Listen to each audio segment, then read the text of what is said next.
Hi artists, I'm here to tell you about your embroidery kit which has been delivered to your house today. In your kit you will notice that you either have something that's brown that's a cork or something that's white that might have a hole in the center. These are going to be your stampers. So step one is to prepare your burlap canvas that is stretched on the embroidery hoop. You're going to prepare that with paint. And you are going to take your stamper and you're going to dip it in your paint, and paint will be here. I'll show you what it looks like. Whoop.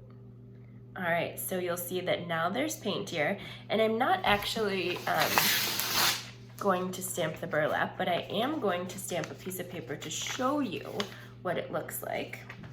So I'm going to do a little stamp, and you'll see that you can create really cool designs just by dipping your stamper into the paint. So your first step, your first job with your embroidery is going to be to design it however you like. So maybe that means you're going to take your stamper and do a pattern. Maybe that means you're going to take a paintbrush and do some freehand painting. Like I always say, there are no wrong answers in these projects, okay? You are going to let your imagination get an idea and take that idea to places that you didn't even know existed. So no wrong answers. So now you're thinking, well, okay, my embroidery is going to be wet. Yes, it will be wet. And I do recommend that you wait until the paint is dry before you start sewing. But sometimes I know that you're very excited and that's not possible. So just know that if you make the choice to sew while your embroidery is wet, the paint might smear and relocate to spaces that you didn't originally intend to. So just know going in that if you choose not to wait, that's a risk that will come along with that choice. Okay, so imagine that this is painted. Now it's time to begin sewing, to begin embroidering.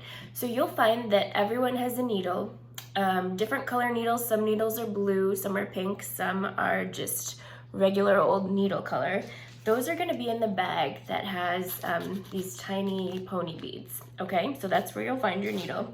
So you're gonna thread your needle, which I've already done, and I think my recommendation for the threading of your needle is to keep it double, and that way you can tie a knot at the end. I'm gonna show you how to tie that knot. You might need a parent to help you with this part. You wrap it around your finger and you roll it off, and then you pull, and believe it or not, a large knot is formed, which is perfect for embroidery.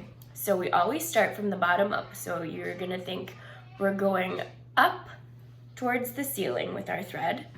Then you might choose to look at the beads that you have in your bag, multiple bags, you each should have one or two bags, and you'll throw the bead down the needle, down the thread, and then you can put your needle right next to that bead, or anywhere else for that matter, on your embroidery, and you're gonna pull. And you're gonna pull until it stops, till you can't pull anymore. And then you're gonna come up again in another space. And you know, some people might choose to plan out where they want their needle to come up, how they want their design to be, and some people might choose to just let it be how it is, and wherever your needle finds a spot, that's where they're going to do it. And both of those choices are great because there are no wrong answers in art. There are no wrong answers for these projects. So you guys, your imaginations and you are the boss. My only thing that I always say to the artists at the art studio, whatever you do, you just have to be safe. But as long as you're safe, you can try and experiment as much as you'd like. So I'm gonna throw another bead on. I'm gonna choose this blue bead and I'm gonna show you. So I put the beads on when we're on the top, and you'll know that you're on the top of your embroidery because you'll see the top of the embroidery hoop that has these little screw guys on there. So that's how you'll know that it's the top. And I send the bead down, And then since I have started up here, then I'm gonna go back down. So the motion for sewing is you go up towards the sky, you go down towards the floor, up towards the sky, down towards the floor. So you know that if the last thing you did was go down, then what do you think you need to do? That's right, you need to come up. So if you go up, what's next? Down towards the floor. You got it. I knew you guys would get it. So you're going up and down, okay? And then, you might finish and then you might decide, you know what I could use? A little bit more paint. And you might decide to do a second session of paint. Go for it, okay? Really, you can come back to this project as many times as you want, and it's finished when you say it is, okay? The other link that I'm going to send along is the video to the story, More Extra Yarn, it's called. And I'm wondering, what do you guys think? How did Annabelle have all of the yarn? How did she have that basket that was always overflowing with yarn? Where do you think she got that basket? Do you think it was magical? Do you think that she found it on the street? I'm really curious to know what you think about how she got her yarn, and I just love how she shared her talents and her knitting with everyone, just in the same way that I know that you guys are going to be adding a little extra color to your houses and to your families by making art and doing this embroidery.